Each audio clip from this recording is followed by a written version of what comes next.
everybody. Welcome to episode number 4 of Stories of Strength.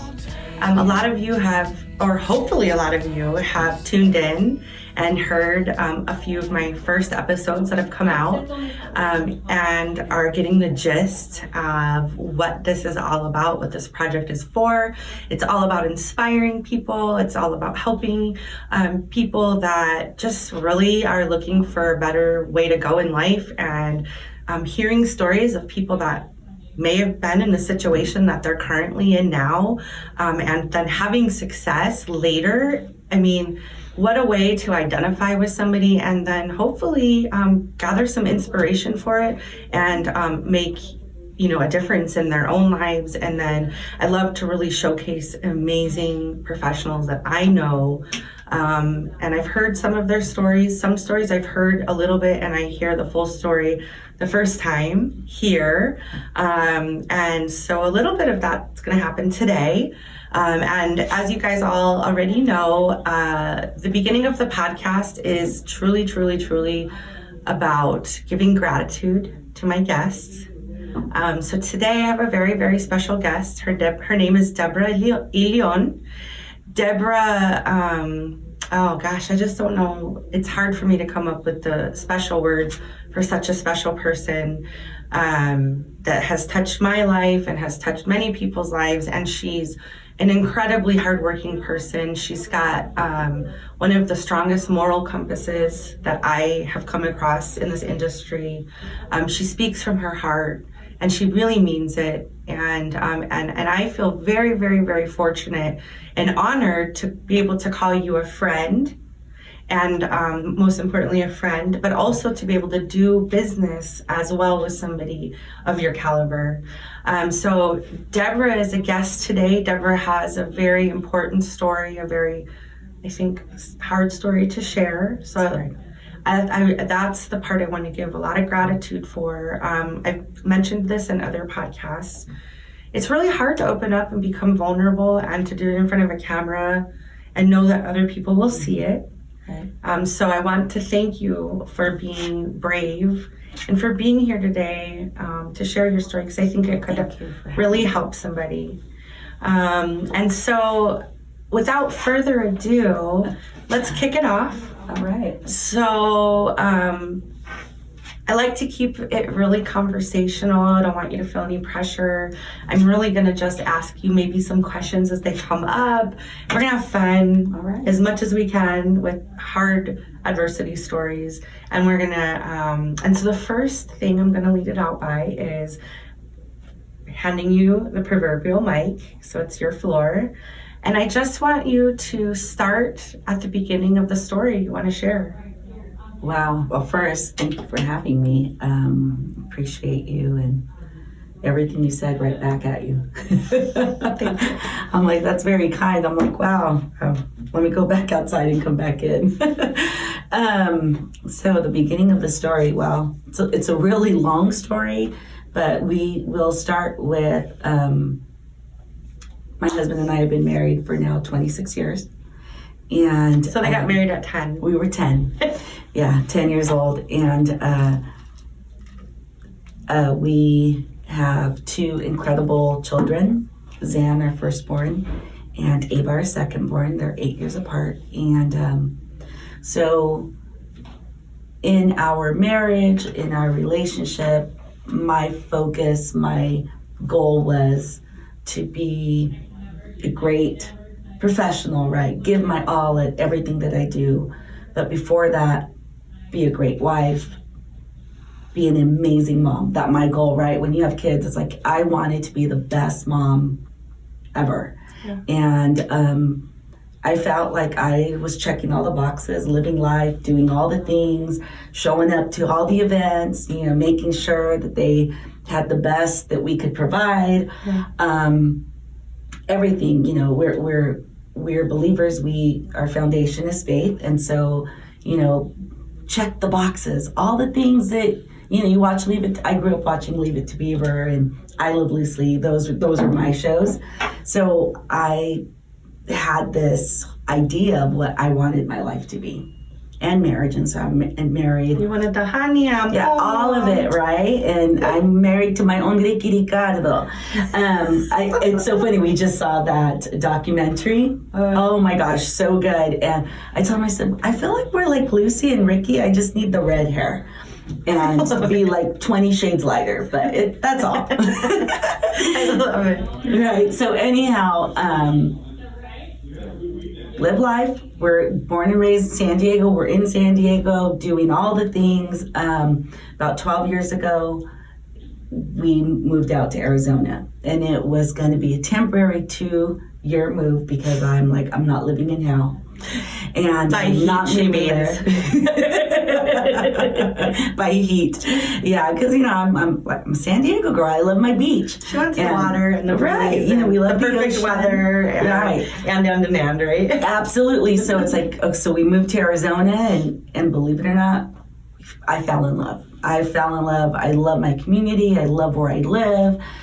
2 years has become now 12. But in this process, when we initially moved, at that time, our son, Zan, was in 4th grade. He was 10, and our daughter, Ava, was 2. So I have been in real estate for over probably 25 plus years now. So she started that when she was 10. I was also 10. Really young. So went from, residential multifamily housing with one of the most amazing companies out there, luxury, and then went into real estate with title and escrow, and even did home staging. So done several things in the real estate world. So when we moved out here, I'm like, okay, I'm going to stay home and raise my kids. It set us up for that, because back home we had family, right? Family means everything. So my family was at the forefront of helping take care of Zan and Eva. Yeah, your village, right? It's our village. Yeah. So we're out here and doing all the mom things, like I said, going to all the things, making sure kids are supported. Ava starts preschool, kindergarten, Zan's going. He's a straight A student, they're both, and everyone brags on their kids, but truly Zan, creative, intelligent, loving. Just this morning, and speaking with someone, I said, he never raised his voice, never talked back. It just I'm like this child of mine, and our daughter, the same, great kid, but she's just like her mama, so she's gonna put up a fight. I have one of those for sure. She's like, wait a second, and Zan would say, okay, wait a second, I don't like it, but I'm gonna do it. So, here we're thinking we're living the best life, doing all the things, not a perfect life, but truly investing everything that we are into our children to give them good values, a good shot at having a great life, right? And in that, around the age of 16, Zan started showing signs of depression. At that time, I didn't know what that was, because I'm a person that's big on affirmations. I never personally struggled, so I had no idea what that looked like. So I was taking it as he's being a teenager. He's just isolated. Like the hormones are up and down. This is just him growing up, and he's our firstborn. So I'm on this ride with him, and it's interesting because I had reached out to a couple of his teachers. And I said, hey, I'm seeing this, I'm seeing that. Oh, he's just being a teenager. I'm like, okay. And then we would have conversations with him, and how are you? Oh, I'm good. And then high school comes, a couple years. Well, at 16, he was in high school, and that's when his drama teacher called me. And she said, Nicole Jones, love her. She's incredible. She's moved to Utah. But she reached out, and it was after the first summer that if they want to say it's his freshman. Dates are so off with me since, so I'm not even going to give specifics on the dates, but it was summer, coming back, and I want to say this was now his senior year, and she said, Debra, I need to talk to you, and I'm like, yeah, what's going on?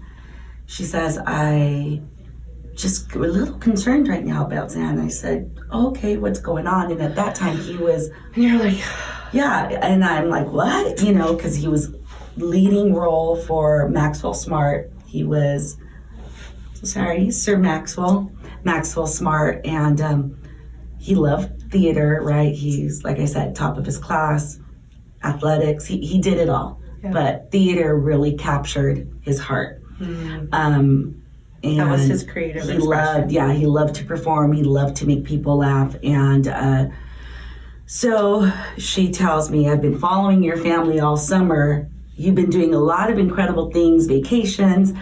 I've been seeing him in the photos. He looks great. He looks happy. But today when we got together, I asked all the kids to share like a highlight, something you're grateful for. Yeah.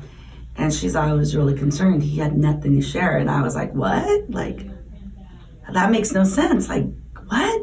We share at our table over dinner every night. That's one of the things we do in our house when we have dinner. And I thought, okay, thank you for letting me know.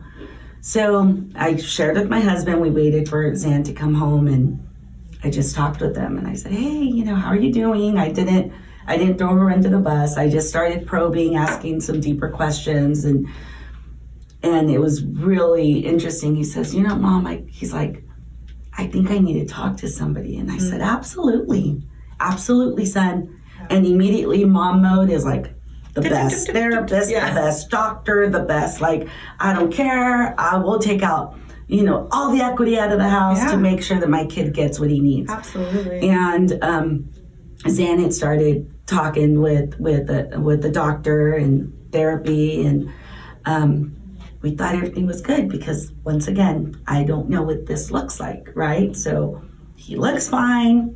He seems fine. Yeah, it's not like when they have a cut, you can see there's a cut. He's doing all the things. Yeah. He's maintaining a 4 grade point average, like just really excelled in all things, has friends. And I'm like, okay, he's a good kid. There's no signs of this or that. And we're good. It's not like the picture you would imagine. Exactly. Yeah. Everyone tends to go to this like drab and sad. No friends. No friends. Starting to ditch school or skip school or try out, all the things. And he never missed school, didn't want to miss school. He loved being, so I'm like, okay, we're good. Yeah. He's talking to someone. We're going to see the light.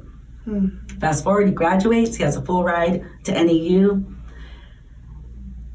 Those first few weeks of him being gone were the hardest weeks of our lives.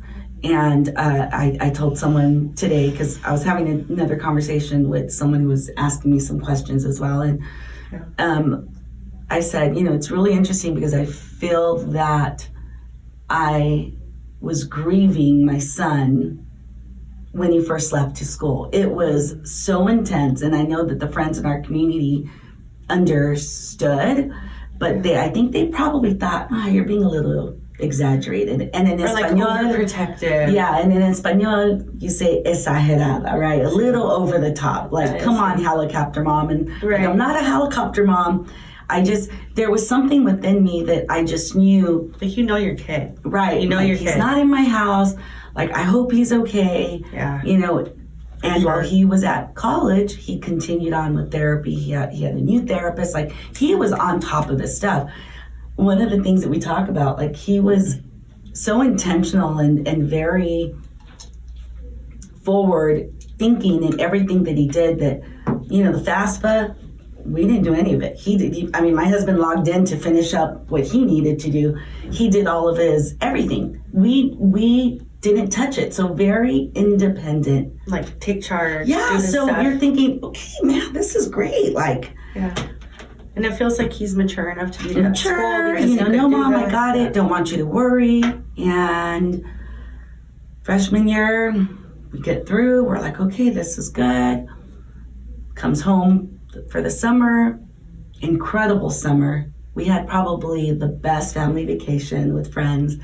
Everything just seemed perfect. Goes back to school in the fall. We're up there for the first couple of weeks of October. I go up for family weekend with Ava. My husband was out of town. We're doing all the things again. And I had told my husband, I said, wow, I have finally feel like a release. Like, he's good. Like I felt like I don't have to worry anymore. And the whole month of the days leading up to the tragic event, our conversations were beautiful. They were just full conversations, like life conversations. And I really was like, man, we've taken a turn. All the things that I've been wanting, hoping, working towards, praying for, we're there. Like, we're good. I don't have to worry. And October 26th,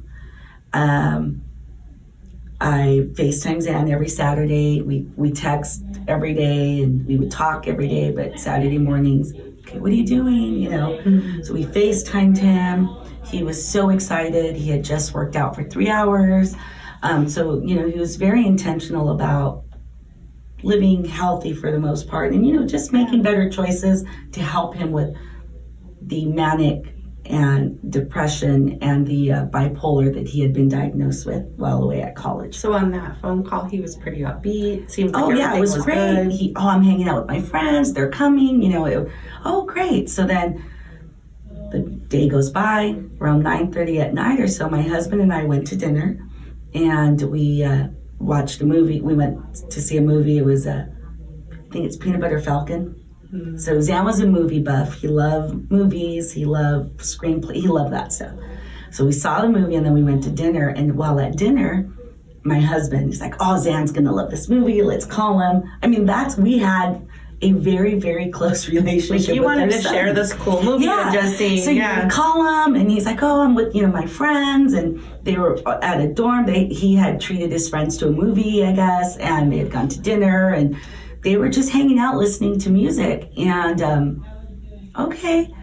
well, that was around, I think our last text conversation with them was around 10 o'clock at night. And the next morning, we woke up, it was Sunday, it was football. We were gonna watch football with friends, so we decided to go on a morning hike. My husband and I with Ava, and we were up around 6 a.m. We're pretty early in our house, even on the weekends. I know, it's the age. Like, dang, you're disciplined. It's the age. The older you get, the earlier you wake up. So even on weekends. So, when I woke up with this weird panic. And so I look up, and I was part of the NAU parent page. And it's interesting because the first thing I saw was a kid was hit by a truck. Got hit by a car, in front of the dorms, and I'm like, oh my gosh, they didn't say what kid, so I panicked. I did. I freaked out. Because you're like, what? I hope, you don't want it to be your child. Yeah. And, was he walking next to me? Did he walk across the street? Did he get hit? I wouldn't, I'm freaking out. Yeah. My husband's like, he's okay, calm down. And so what does mom do? Call. When I called, it went straight to voicemail. That never has happened. So I went into overdrive panic, and I told my husband, something it went right. to voicemail. He's like, he probably didn't charge his phone. And I'm like, something's not right. Someone's like, okay, we get ready, we go hiking. We hike to the top of the mountain. It's now 9 o'clock. And all this time I'm texting him, Mijo, I love you. Are you okay? Please call me. I'm concerned now. So after that hike, it was 9:30, I put him and his best friend on a group text. And I knew they were out late, so I'm like, but I knew he had to be at work, I think at 10 or 11 in the morning. Right, but you're just hoping he overslept. Right, so I'm like, now I'm worried. I'm like, you need to wake up, you need to get to work. And long story short, his friend says, can't get a hold of him. And my son's roommate was out of town. He went out of town every weekend. His suite mates were out of town. And his best friend told me, he's like, we can't get in the room. So I started calling the RA, the front desk. I'm like, my son's not answering. And then he didn't show up to work. And he worked with his best friend as an RA assistant. So I'm like, I'm going up. And even then my husband's like, he's okay. I'm like, nope. My mom, like, you could feel it. I could feel it. Yeah. I called the police. I called the hospital. I started calling every place in Flagstaff. and asking all the questions, when's the last time you saw him? What, and so it was midnight, and I went on the NAU parent page, and I'm like, has anyone seen my son? He's missing. And I put a picture up, and can't talk, we haven't been able to get a hold of him. He missed work, and I'm really telling you details. Wow. Sorry. I told these many details. I can feel, I can feel the panic. It was sheer panic. Wow. That's intense. So we were at our friends because we were going to watch the game, and I'm like, I got to go. So thank God they drove us up. We drove up to Flag. I let everybody up there know we're on our way up. We get there, and it was slow motion movie. Like, I felt like this is not happening. This, and I just couldn't. The feeling and the intensity and the adrenaline just to try and find my son. Yeah. And I just wanted to make sure he was okay. And I remember leaving countless voicemails like, if you tried something, it's okay. I love you. It's okay. Don't be embarrassed. Like, I was just like anything. Yeah. Anything, right? And that's one thing our conversations were always like, hey, it's okay. Like, if you do something that, we don't approve of, it's okay, Like, we can work through it. We'll work through it. I love you more than anything. Dad loves you more than anything. And beyond that, God loves you more than anything. That was always our message. Yeah. Like, there's nothing you can do to cause us to not love you. Yeah. There's nothing that you can do that will cause us to think less of you. So, some details. Like I said, it was a slow motion movie, and the police officer, comes out, because at this point I'm like, I see my son's room, I see the light, because it's like a Calderon was his dorm, and I could the courtyard for where we were standing in the lobby, but I could see his room, and the light was on, and the fan was turning, and I'm like, Sam, I wanted to just yell, like open the window, open the door, and a police officer comes around the corner, and I was like, no. He's like, look, come in the room, and I'm like, no. I was like, tell me. And in that moment, I was like, this is a movie. This is not happening to me. And have you seen La Bamba? Okay. Richie! That's it. That was my moment. And I'm like, this is not happening. Our friends, we just obviously all on the floor. Like, I don't remember, like, a lot of that. I just don't remember. And so, of course, we had to speak to the officer, and, people talking to us, telling us. And in those moments, I don't remember any of it. I don't know what was said. I don't know. Your brain packets were given to us, and all I knew is I needed to get home to my daughter. Of course, I called my family. I called my sister so she could let my parents know. And that was just so hard, because my parents, when my brother was 17, he was in an accident. I was 11, so the same around, there's 8 years between Zan and Eva, but there was a 5-year difference between my brother and I. I saw the effects of that.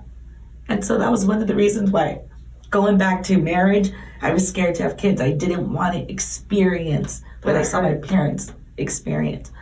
So we were safe, right? I'm thinking we're safe, always careful. No, you're not riding motorcycle. My brother was in a motorcycle accident. Right. So I was doing all the things to make sure my son was safe. Like, that same thing doesn't happen to him, right? Right. But yeah. And, but I just knew I needed to get home. So on the drive home, my husband and I look at each other. Our friends were driving us, and we both said, we got to do something about this. So that was your aha moment of like, yes. How can we process this? So that came pretty quick for you. Immediately. And what's interesting is that I'm a believer of words of affirmation, right? Intention and intentionality. And at the beginning of October, I had started my 90 days to 2020. I was writing out 5 things I'm grateful for and 5 things that I want to see come to light. Did you do it every morning? Every morning. I had my time. That was just something I did. 5 a.m., my cup of tea, me and my journal. How far along into that 90-day?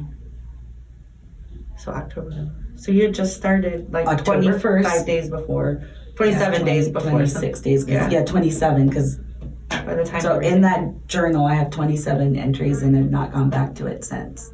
Have you even looked at it or read it? I did, and I had to shut it. Yeah. But probably your priorities were very different, and what you were thankful for and what you wanted to see were different. Well, what's really interesting about the consistency of those journal entries is that, I'll always, I'm thankful for my family, my husband, my kids. Yeah. But the things that I wanted to see happen was I wanted Zan to be 100% mentally. And I wanted to be, I didn't know what or how, but I was like, I see myself as the president. I want to have a nonprofit. I want to help people. But I didn't know where do I fit in that, right? Yeah. Like my upbringing background didn't give me a platform of any type of, right? Most people that are founders of nonprofits, they've been through something that's gotten them to that place. And I'm like, damn, like what can I bring to the table? Like I've not experienced, abuse of any form, and religious abuse, that's a whole different story. that came out of these last different day. That's a different day, different conversation. But you might have a follow-up for it though. Religious trauma. No, seriously, like I had not experienced anything. I'm like, wow, I love women, and I'm all about women empowerment. How do I do this? And so, that was just something I'm like, well, I believe it's going to come to the forefront. And so when I look back at that, I was like, wow, I had no idea. Well, the calling was happening, but you didn't know what it was for. What it was for. And in that drive home, that was the conversation. My husband and I said, we are not going to be quiet about it. Why? Because my son died by suicide. And there's a few things that play into that. One, my background and upbringing. My husband is a pastor's kid. I'm born and raised under the pews. Very religious is the best word to put that, right? Yeah. We were just raised in this very... Well, and what does religion say about right? By suicide? Very boxed, closed, great people. I am who I am because of my upbringing. So I'm not trying to diss that, right? I'm sure you met some really wonderful, amazing people that influenced you positively in your life. It's just that when you have a loss, and it could be any kind of loss, sometimes the way that you interact with people and how people interact with you changes because your life has changed. And in your case, because of there's a lot of negative, you and I have talked about this, right. There's a lot of negative stigma. People don't really understand behavioral health. Right. They don't understand, like we understand diabetes or a heart issue or taking blood thinners so you don't have a heart attack, taking insulin so the diabetes, you don't lose your eyesight and right. You can function and not become in a coma. But very rarely do we ever talk about depression and anxiety and bipolar and schizophrenia, and there's a whole bunch of other things that are in the DSM-5 that right. Most people don't understand. And the battle wounds are not outside, they're inside. So is diabetes and insulin. You can't really see that, right. But you can test for it, right? There's a proof that this thing exists. Right. And so then if somebody dies because the insulin was incorrect or something happened because of this medical illness, people feel sympathetic. They feel I'm sorry you lost your loved one. Right. What an awful thing. When it is that the death is by suicide, now you have people that have different viewpoints because religion comes in. Right. Or politics or their own feelings on it. And I'm certain this happened to you. Oh, wow. That people were not very sympathetic. Well, they probably were sympathetic to you. They but were. Not sympathetic to your son. Right. And say, why did he do that? Oh my gosh. You know? Yeah. Well, that was one of the things that was said to my husband. How could he break our heart? And I was like, I'm going to pull eyeballs out. Like, how dare you? How dare you think you know my son? You know, and so that's a lot of opinions, people thinking that they knew the why or the, you know, how selfish, right? That's the immediate, people go to that space. But when we chose to speak about this, I'm like, we're going to have to deal with religion, and then we're going to have to deal with stigma. But I'll be damned that we don't do something about this. And we don't help prevent others from experiencing this. Yeah. And we don't help other kids who are not receiving the appropriate help. Well, and I think Zan, based on everything you've told me, deserves to have his memory preserved as a cherished memory, not of like the last things that happened or the people's opinions on how it turned out. He was a wonderful person. Absolutely. And he deserves to have that remembered about him. Absolutely. You know? You know, one of the things I'm very open, and I share all on social media, and even more so with this became part of what, I mean, my mornings, 4:30, 5 in the morning, I couldn't breathe first morning, and my husband and I started doing these walks every single day.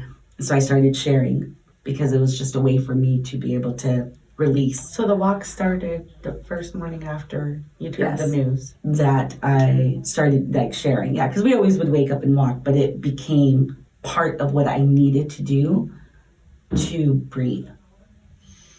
Had to. And I've tried to go back to watch videos, and I can't because it's just too raw. You mean like the family videos or things like that? No, my personal journal. Oh, like the events, everything that happened? The events and how I just shared my heart and where I was at. And it's just so raw that I can't do it. One day I plan to, because that's what I was feeling. That was me there and then. And it's interesting in this space, there's a lot of things I don't remember. They say you get this like amnesia with tragic loss. Like brain preservation. Yeah. So I'm like, I don't remember, you know, and so well, I have to give you a compliment though that you were able to have enough strength, discipline, and to care about people enough to make the videos. Even right now you can't watch them. Someday I'm sure you will. At some point you could maybe little by little watch a few and it may change. And maybe you won't. Maybe my assumption that you will is wrong. The point that I'm making is that you were not afraid to talk about it, which most people are afraid to talk about whatever's vulnerable, specifically when it's surrounding. I mean, the same thing is, I feel like parents who lose their children to addiction, it's very similar. Absolutely. And actually, again, just bringing up the DSM-5, like, I mean, addiction is a behavioral health issue, right? And so does it make it any better if my brother passed away due to juvenile diabetes, or like, we feel so sorry, but I have a brother who died. I don't, but my brother had a heroin overdose. Right. So he's no good, but he's good. Right, because we bring judgment. Well, because we approve of this manner. We judge the behavior, and it's like, what led that person to that behavior? Well, and then the reality is that when people have behavioral health issues, they are in a different reality than you and me, or like, we all are in our own reality, right? But there's kind of like this reality that the general public lives in. Right.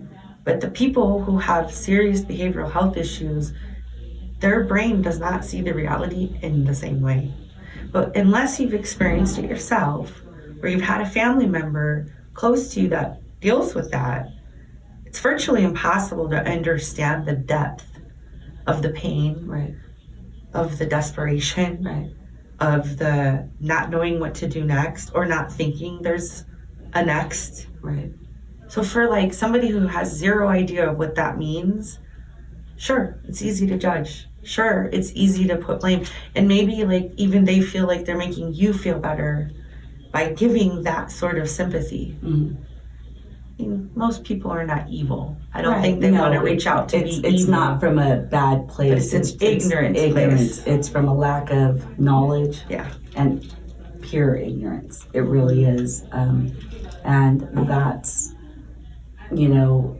where we're at. So we immediately wanted to bring and help bring change, and it's like we need to end the stigma. We need to have conversations. People need to know it's okay to not be okay. I'm smiling not because of like I just that was just my heart. I'm like, okay, I can't change what happened. It sucks, and I say that word a lot. Like if we could get the rewind button, we can get the remote with it. Right, yes, but I can't change it. Yeah. So I'm not going to live in that, but I am going to live in the space that what can I do to help others? Awesome. One, my son's memory will always be remembered. World shaker, history maker, just never I love it. imagined. Say it again. I love that. He's a world shaker and a history maker. And I've always said that since he was born, both him and Ava. They're world shakers, history makers. We are born with purpose to help others.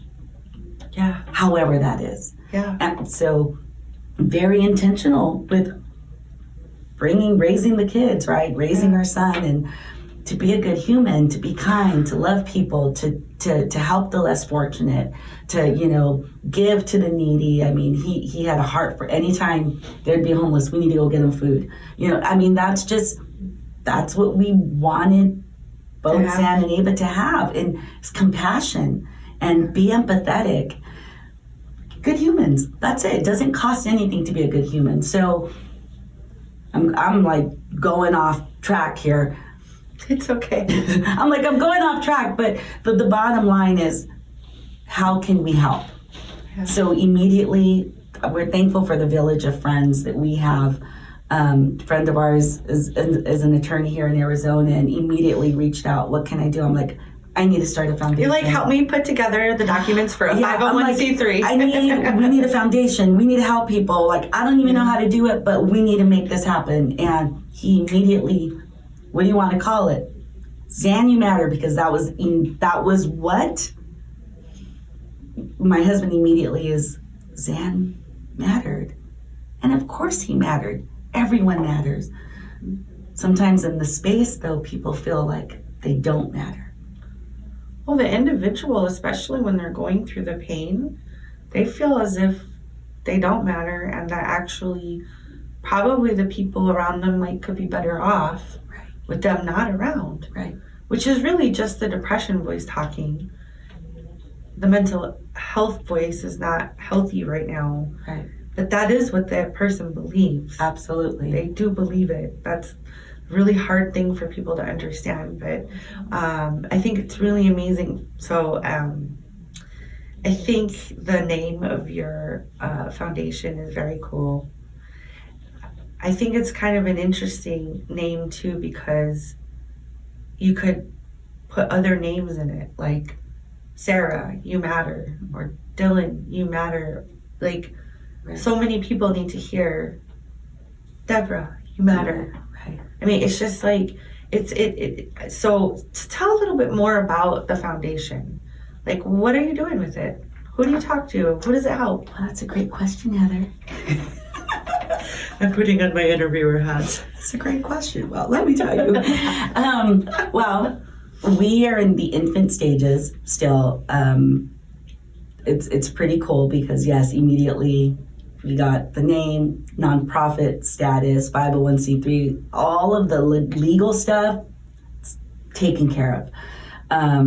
The goal of the foundation is to, one, end stigma. Yeah. Number one, we need to be able to talk. We need knowledge in order to address things going on that we are clueless about because we lack the knowledge, right? Absolutely. So end stigma, raise awareness, and provide resources through education, as well as just last month we were able to help 2 individuals. One attended in service intake. He was there for about a month for bipolar, to learn how to live and manage it. So I was going to ask, you're supporting people that are dealing with the behavioral health or maybe in crisis? Correct. And then also you might help support somebody who's lost a family member that died by suicide. Yes. So initially it was end stigma, raise awareness. We need to educate people. Yeah. When we rolled things out and we were open about our story, people started reaching out, didn't they? I cannot begin to tell you how taken back I was. The need in all spaces, age, social, economical, cultural, religious, non-religious, the need is so great. And I'm not a professional, neither is my husband. All we have is our personal experience and our story. Sure. And a ear to listen. Or do you know now, because you've been doing this, where to find a resource? Yes, absolutely. I think that's like the biggest thing, is that a lot of the reason that people are in the boat they're in, it's that they don't really know where to look. Correct. It's not that easy to find help. Well, and then there's so many options, like where do you go? And then they don't have room, and when not taking new patients. Right. I mean, immediately, that's another story, but immediately within, I think, the next month, I'm trying to remember. I just know we went, because that's how we were just desperate to help. My husband and I went and became certified for mental health. So it's like CPR, but for mental health. We went and got our certification. So you're okay to take a crisis call? Is that kind of stuff? It's knowing what questions to ask, how to unpack the layers, because there's so many different layers. Yeah. You know, where before I would ask Dad, son, do you want to hurt yourself? Well, he didn't want to hurt himself. Exactly. So the answer is no. That's not the question you want to ask. Yeah. And it's little things like that. And in my mind, my mom mind, I was like, well, I don't want to say something that's going to cause him to want to do something if he's not thinking of it. And what I learned in this class is, when someone's already thought of it, you can't make someone think it. No. It's already there. So the proper question, and it's a hard one, is, have you thought of killing yourself? And what a hard question. How can you ask your child that? Have you thought of, like, because you don't want to hear the answer. But my question to him was always, have you thought of hurting yourself? And you're right. No, I don't. No one wants to hurt themselves. I don't want to cut myself. Right. I don't want to die. I don't want to die. Like, our natural instinct is to live. But when someone is in crisis mode and they're in so much pain, I've learned this from the psychiatrists. You know, we've had lots of conversations with lots of different professionals, so that we're, our own mental health now, because this is traumatic. Yeah. And so the things that I never experienced, I now know what anxiety feels like. I now understand what depression feels like. Because I've been living it. Yeah. I've been living it. I know what it feels like to not want to get out of bed. Grieving is hard. Have to. I mean, grieving is hard. And it's kind of part of that process people do that have never had depression or anxiety. They develop those symptoms. Your brain just goes in overload, right? Like, and it's, like you were saying, the amnesia. Well, it's because it's like a computer. Like, I mean, it doesn't happen as much, but I don't know if this used to happen to you. you're trying to download something, so you just keep clicking it because it'll download And faster. It's going to download faster if you keep clicking it or try to open other things, and then the computer crashes. Because just like your brain, there's circuits going to it. And when there's too much going to the brain via these circuits, your brain is like a computer. It's going to do things systemically to save itself.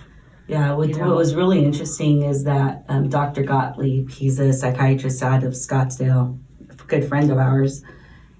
He said, when someone dies by suicide, it's as though their brain, imagine a car crash. Imagine you're seeing your car's going into that next car and you're slamming on the brakes and the brakes are not working. That's what the brain does. It's a flip that switches and you can't flip it off. And so if someone is alone during that moment of a meltdown, you're right, the brain, it just shuts down and it goes. There's a movie, right? The kid movie, the computer movie also. What's the, I can't think of it right now. Like the Inside Out? The one where it's a computer and they fix the computers. It's like they're inside the computer. Anyhow, it's going to drive me nuts. I can't think of it now. I'll add it in the show. Yeah, never mind. Throw it in the clips. But anyhow, so that's how he explained it. And I immediately, it's really interesting because I can take the experience and say, died by suicide. And that's it. I chose to take it and say, my son was ill, just like anyone else's kid who may have cancer, who may have all these things, and they fought and fought and fought until they had no more strength to fight. Yeah. That has helped me to be able to get out of bed, and I have to constantly be like, like the script will come out and I have to go back and like rewind and like, let me fix that. Let me edit the script because the brain takes you there. That's really important that you mentioned that because you can trick your brain. You can rewrite the script. It takes practice to learn that. Not a lot. Maybe just somebody to tell you that that's possible. But it's awesome that you've made that a practice because a lot of times it's a script running through your head that dictates the next scene in your life. And so when our brain just writes its own script and we're not in a great place, you have to really like look at it and decide, do I keep this or I'm going to be the editor of the script and I'm going to take that out and I'm going to put a different dialogue in. And we're fortunate to be able to do that, right? Like, I don't know. That's pretty amazing. But you have to know that you can do it. Some people can't because they have mental illness. Yeah, or they don't even know they can do it. And they don't even know, They just don't even know. Or they feel like in that moment that there is no writing the script. That's the hard part. Right. I was talking about this to somebody.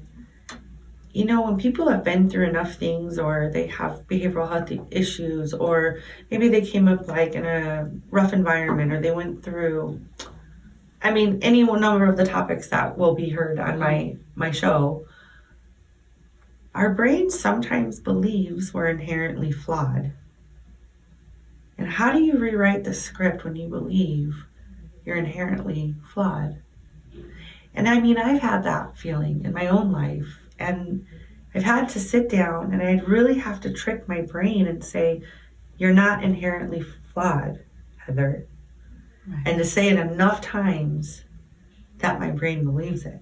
Right. So that each time that you're practicing the rewriting of the script, your script's probably coming out better, more frequently, more how you want it to be.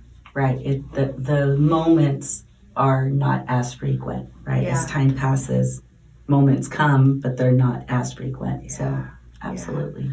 So, how long have you had the nonprofit going for now? So we immediately, launched it. It's been about 3 years. We're going on 3 years. Zan's celebration of life was November 9th, and so it was in place All right.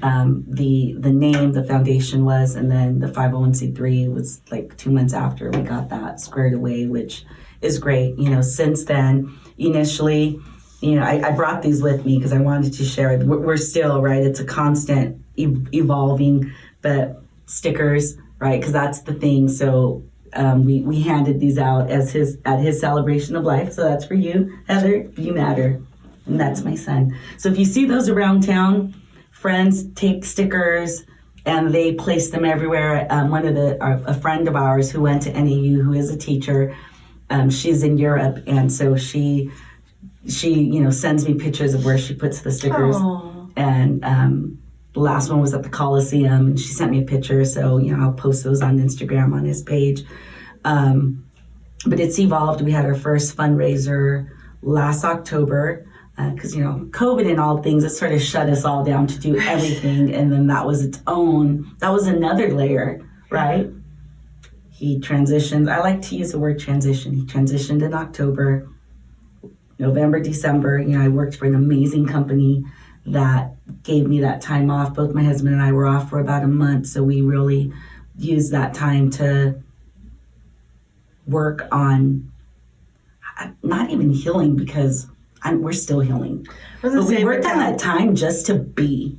Yeah, and just to be. And to be prepared to start healing. Yes. Probably that wasn't really healing time. That was just preparation to figure out how do we start healing. Right. So, and then COVID, right? March, everything shuts down, and it's so you need people when you deal with loss, you need people. And the village is usually there for the first 2 weeks, but then when the village leaves, you're left with your own thoughts. You're Absolutely. left crippled in the sense of emotionally, because exhausted. I'll tell you, it just everything about it. And during that space, it was we need to work through this. We need to work through this. We need to help others. And that really did help us. And because of COVID, the need for resources became even greater than it was the year before, because so many people were affected. Oh, yeah. Right? The isolation, being home alone. Thanks. It just was intense. And so we had many conversations. But, we did create another sticker. I now have someone who's helping us. And some marketing insight. And, another sticker that has a QR code to the website, and the website's being finalized by the end of this month. I'm excited to have more resources up there. So, and then we created these You Matter cards. And so last year we started for his birthday, and in October, his angelversary, we passed these out. It says You Matter. And on this side here, it's Alexander, his date of birth and date of transition, but it says, let someone know they matter, show someone kindness, pass this card along in honor of Zan. Aww. And then it has the text, the if you need help and the org. So we pass these along. And, whenever we do a good deed, or we ask our friends, if you're out and you're buying the coffee for someone behind you, give them a card. Too, yeah. People need to know that they matter. Absolutely. It's key. It's key to. Do you want to share the information here? Do you want to share? Absolutely. What if somebody wanted to reach out to you, or somebody wanted to learn more about Zan You Matter Foundation? I know there's a website. We've got a QR code. The QR code is going to be linked to the website. So the website is Zan with an X, ZanYouMatter.org. You can also find us on Facebook at Zan You Matter, and on Instagram at Zan You Matter. So if you are someone that is struggling to live, and struggling with depression, anxiety, bulimia,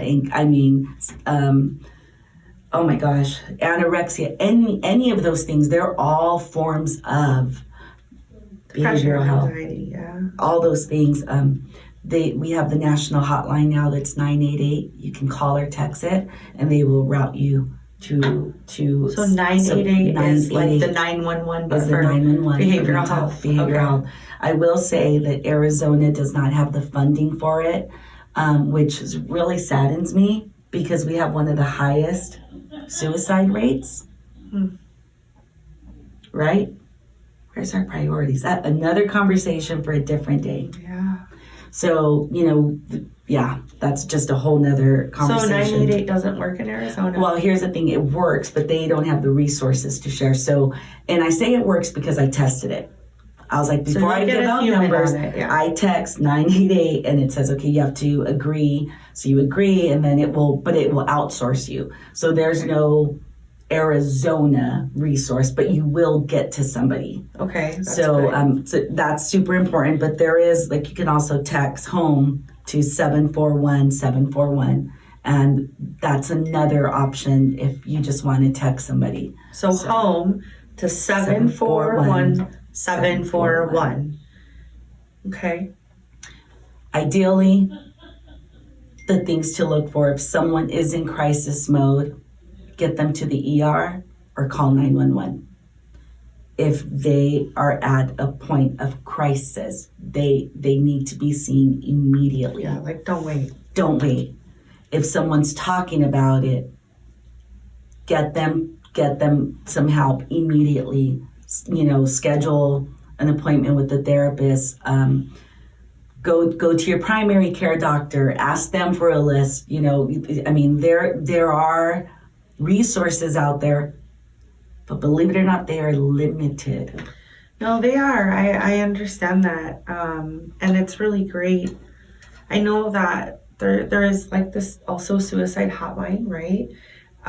Sometimes I believe that hotline is created in the idea that you could talk to somebody. Sometimes you just need to talk to somebody. You just need to talk it out. So I know that I've put this out there to anybody. You can find me really easily on Facebook. I take phone calls. I care about our community too, and I know you do too. If I could ever help anybody, please reach out. That's what Stories of Strength is designed to do. Right. It's designed to bring light and inspiration and to make a difference for our community. And I'm starting here, but who knows? Maybe we together can make a difference in the world through inspiration and through storytelling, real stories, and then real people that have survived. Like, so you,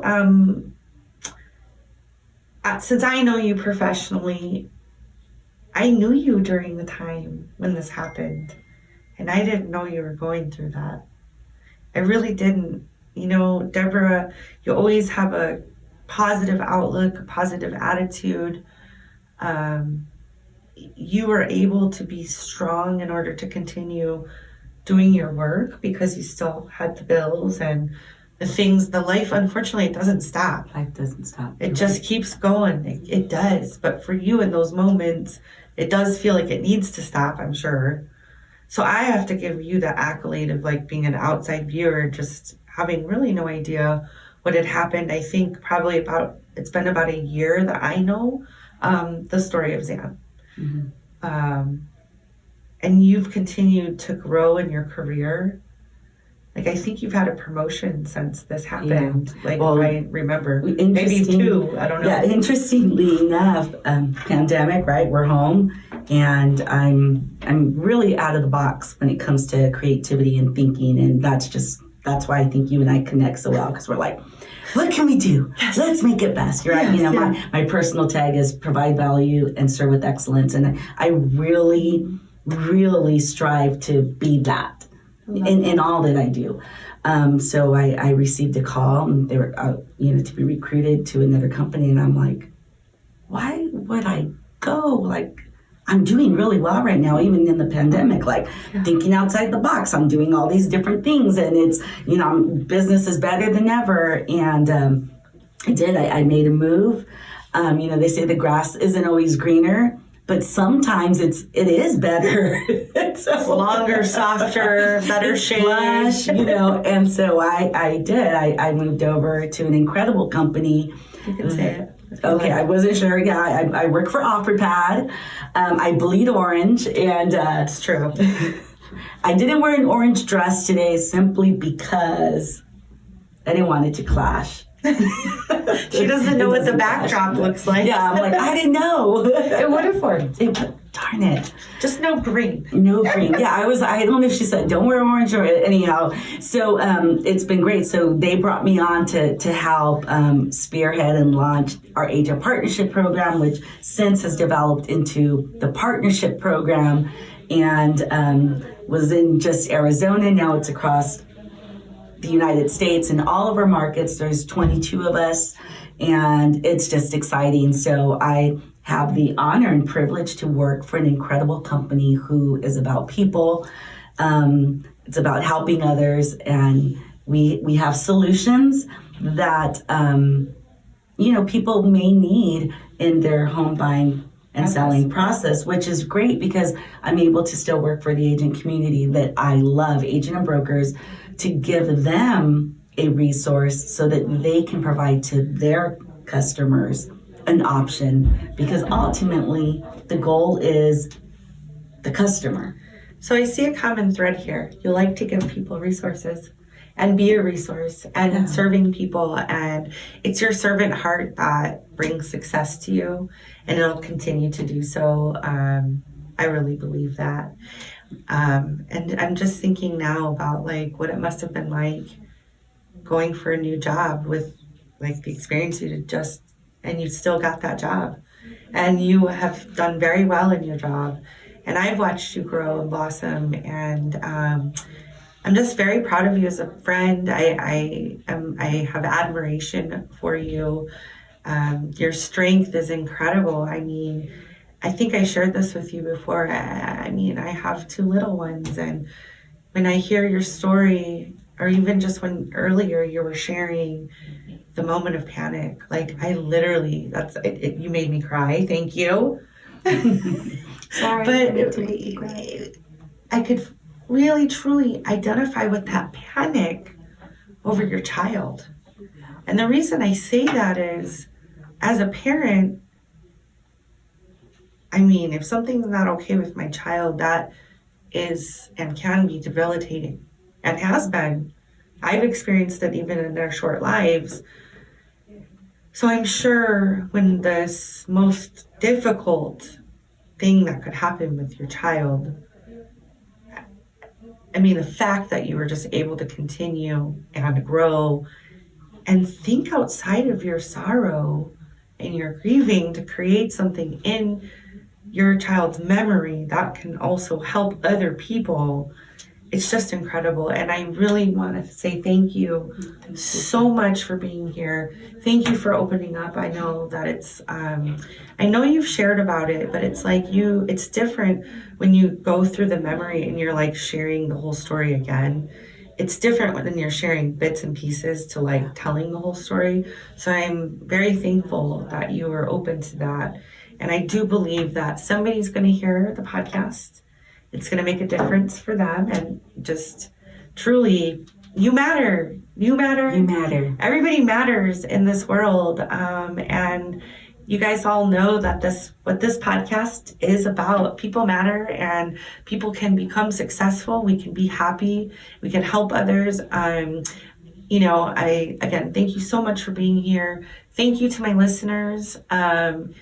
You guys know I always ask, if you see this on Facebook or Instagram, share it. It might just be the message somebody needs to hear that day. Also, of course, reach out to me if you've got a story that you would like to share. I want to hear it, and I want to share it with our audience. And just in case if anybody doesn't remember, you can find me on Instagram. I'm Heather Darren. You can find me on Facebook. I'm Heather Darren. Pretty easy to find. Never change. It doesn't change. I've had the same phone number for 22 years. I'm pretty easy to find, and love to be a resource on either side. If you have a story to share, or you just want to maybe connect with one of my guests, so far, all of my guests have said it is okay. Is it okay Absolutely. with you? Okay, great. So just know I'm here to bridge that gap. And so like, share, and stay tuned. These episodes are going to come out weekly. And I just want to thank everybody for the time to listen to us today. And I hope everybody has an awesome and amazing, productive week. See y'all soon, and talk to everybody soon. Bye. Thank you for having me. Bye. My words come from my soul. Control of one's own path is a destiny that a man must choose.